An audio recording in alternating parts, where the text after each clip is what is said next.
ನಮಸ್ಕಾರ, ಮಮತಾ ಕಿಚನ್ಗೆ ಸ್ವಾಗತ.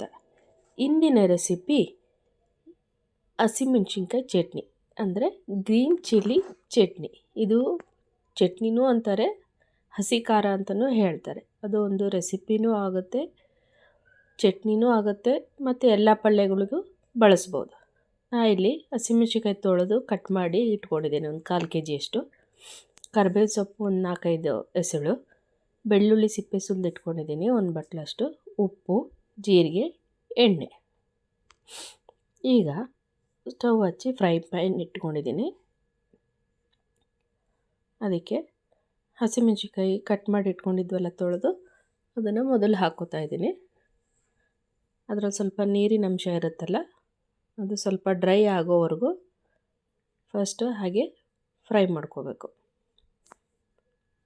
ನೀರಿನ ಅಂಶ ಹೋಗೋವರೆಗೂ ಸ್ವಲ್ಪ ಹುರ್ಕೋಬೇಕು. ಈ ಥರ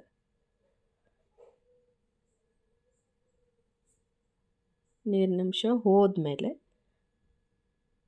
ನೋಡಿ, ಈಗ ನೀರಿನ ಅಂಶನ ಡ್ರೈ ಆಗಿದೆಯೋ ಇಲ್ಲೋ ಅಂತ ನೋಡಿಕೊಂಡು ನಾವು ಒಂದು ಟೇಬಲ್ ಸ್ಪೂನಷ್ಟು ಅಡುಗೆ ಎಣ್ಣೆನ ಹಾಕ್ತಾಯಿದ್ದೀನಿ. ಲೋ ಫ್ಲೇಮಲ್ಲಿ ಇಟ್ಕೊಂಡು ಹುರ್ಕೋಬೇಕು ನಾವು ಮೆಣಸಿನ್ಕಾಯಿ ಸ್ವಲ್ಪ ಮೇಲೆ ಸಿಪ್ಪೆ ಕಪ್ಪು ಆಗಬೇಕು, ಅಲ್ಲಲ್ಲೇ ಸ್ವಲ್ಪ ಕಪ್ಪು ಆಗಬೇಕು, ಆ ಟೈಪ್ ಆಗಬೇಕು. ಪೂರ ಕಪ್ಪು ಅಲ್ಲ, ಚೆನ್ನಾಗಿ ಹುರಿದಷ್ಟು ರುಚಿ ಬರುತ್ತದು ಚಟ್ನಿ. ಇದು ರೊಟ್ಟಿ ಜೊತೆಗೆಲ್ಲ ಸೈಡ್ ಡಿಶ್ ಆಗಿನೂ ಬಳಸ್ಬೋದು, ಇಲ್ಲ ಕೆಲವೊಂದು ಪಲ್ಯಗಳಿಗೆ ಹಸಿ ಖಾರ ಹಾಕ್ತೀವಿ ಅಂತ ಹೇಳ್ತಾರಲ್ಲ, ಇದನ್ನೇ ಯೂಸ್ ಮಾಡ್ಬೋದು. ಆ ಟೈಪ್ 2 in 1 ಆಗುತ್ತಿದು. ನೋಡಿ, ಚೆನ್ನಾಗಿ ಫ್ರೈ ಮಾಡಬೇಕು.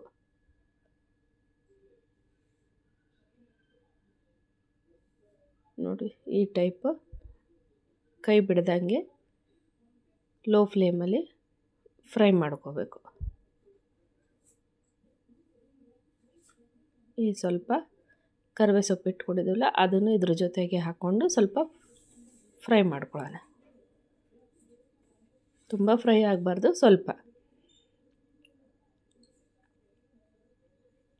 ಇನ್ನೇನು ಮುಗೀತು, ಹಸಿಮೆಣ್ಸಿನ್ಕಾಯಿ ಇಳಿಸ್ತೀನಿ ಅನ್ನೋ ಮೂಮೆಂಟಿಗೆ ಕರಿಬೇವು ಸೊಪ್ಪು ಹಾಕಿ ಅದ್ರ ಜೊತೆನೇ ಒಂದು 2-3 ನಿಮಿಷ ಕೈ ಆಡಿಸ್ಬೇಕು.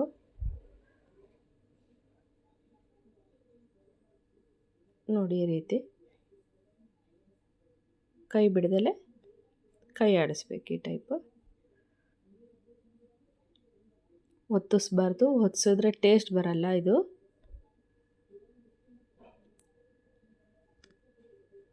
ಈಗ ಇದನ್ನು ಆಫ್ ಮಾಡಿ ಆರಕ್ಕೆ ಬಿಟ್ಕೊಳ್ಳೋಣ, ಸ್ವಲ್ಪ ತಣ್ಣಗಾಗಲಿ. ತಣ್ಣಗಾಗಿದೆ. ಈಗ ತಣ್ಣಗಾದಮೇಲೆ ಒಂದು ಮಿಕ್ಸರ್ ಜಾರಿಗೆ ಹಾಕ್ಕೊಂಡಿದ್ದೀನಿ ಹಸಿಮೆಣಸಿನ್ಕಾಯಿ ಹುರಿದಿದ್ದು. ಈಗ ಒಂದು 2-3 ಚಿಟಿಗೆಯಷ್ಟು ಜೀರಿಗೆ. ಬೆಳ್ಳುಳ್ಳಿ ಜಾಸ್ತಿ ಇದ್ದಷ್ಟು ಚಟ್ನಿ ರುಚಿ ಬರುತ್ತೆ. ಸ್ವಲ್ಪ ಉಪ್ಪು, ರುಚಿಗೆ ತಕ್ಕಷ್ಟು ಉಪ್ಪು ಹಾಕ್ಕೊಳ್ಳೋದೀಗ. ಕೊತ್ತಂಬರಿನೂ ಹಾಕ್ಬೋದು, ಆಪ್ಷನಲ್. ಬಟ್ ಇದು ಈಗ ನೋಡಿ, ಈ ಥರ ಗ್ರೈಂಡ್ ಮಾಡಿ ಇಟ್ಕೊಂಡಿದ್ದೀನಿ. ಈ ರೀತಿ ಚಟ್ನಿ ರೆಡಿಯಾಗಿದೆ, ಹಸಿ ಖಾರ ರೆಡಿಯಾಗಿದೆ. ಇದನ್ನು ಸರ್ವಿಂಗ್ ಬೌಲಿಗೆ ಸರ್ವ್ ಮಾಡ್ಕೊಂಡಿದ್ದೇನೆ. ಈ ಥರ ಚಟ್ನಿ ರೆಡಿಯಾಗುತ್ತೆ. ಇದು ರೊಟ್ಟಿ ಜೊತೆ, ರಾಗಿ ರೊಟ್ಟಿ, ಅಕ್ಕಿ ರೊಟ್ಟಿ, ಚಪಾತಿ, ಇದ್ರ ಜೊತೆ ಎಲ್ಲ ತಿಂದರೆ ತುಂಬ ಟೇಸ್ಟ್ ಇರುತ್ತೆ. ಈ ಚಟ್ನಿಗೆ ಕೆಲವರು ಎಣ್ಣೆ ಬಳಸಿ ತಿಂತಾರೆ, ಮತ್ತು ತುಪ್ಪ ಹಾಕೋತಾರೆ. ಇಲ್ಲ ಅಂದವರು ಮೊಸರು ಜೊತೆಗೂ ಕಲಿಸ್ಕೊಂಡು ರೊಟ್ಟಿ ಜೊತೆಗೂ ತಿನ್ಬೋದು. ತುಂಬ ಟೇಸ್ಟಿ ಇರುತ್ತೆ. ಒಮ್ಮೆ ಟ್ರೈ ಮಾಡಿ ನೋಡಿ. ಇದೇ ಥರ ಮಮತಾ ಕಿಚನ್ ವೀಕ್ಷಿಸಿ. ಈ ರೆಸಿಪಿ ಒಮ್ಮೆ ಟ್ರೈ ಮಾಡಿ ನೋಡಿ, ಹೇಗಿದೆ ಅಂತ ಕಮೆಂಟ್ ಮಾಡಿ. ನಿಮಗೆ ಈ ವಿಡಿಯೋ ಇಷ್ಟವಾದಲ್ಲಿ ಲೈಕ್, ಶೇರ್, ಸಬ್ಸ್ಕ್ರೈಬ್ ಮಾಡಿ. Thank you for watching this video.